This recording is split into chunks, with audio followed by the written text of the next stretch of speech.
So it only does 5-minute recording, so I'll try to do this one again. Basically, hopefully you had some time to try it by yourself, but we start with activity A. So we start with our starting circle.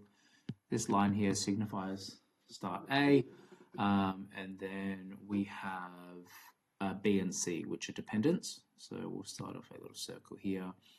And this line here is line B, which is 8. This here is line C. So again, the lines are our letters now, which is very annoying. Anyway, D is reliant on both of them.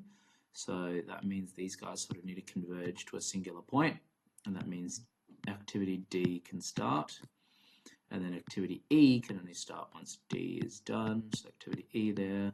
And then, of course, we finish off. So that's how we do that one. So how do you know to converge? So I'm just drawing these lines, I do these lines here and here just because they stretch off A, but then because of this, because D can only start if both of them are done, you sort of need to find a point where D needs to be. And I'll try that with this next one here, see if this works out.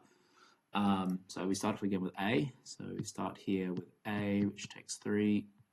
And you'll see something funny here.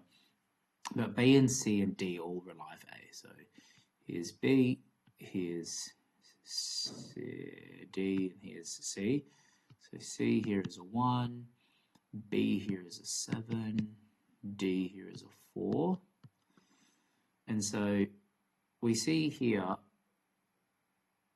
E requires B and C. So E requires B and C.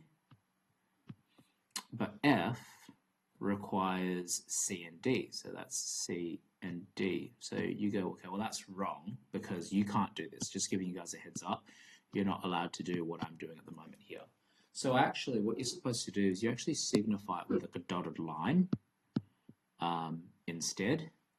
So what's going to happen is we'll do this and it sort of do a dotted line between them because you're not allowed to do the 2 solid lines off it. Yeah, fun, right? And then F is this line here. F2 because that relies on D and C. E is over here because that relies on B and C. And then of course we need to finish it. So then we get these guys to converge, and then that's the finish there. So it's going to be a bit of a teething process and something that we need to work on, but I appreciate your patience. If you have questions, please reply to the email that I send you. But thanks, guys, for being so patient. I do appreciate your patience on this one. Okay, thanks, guys.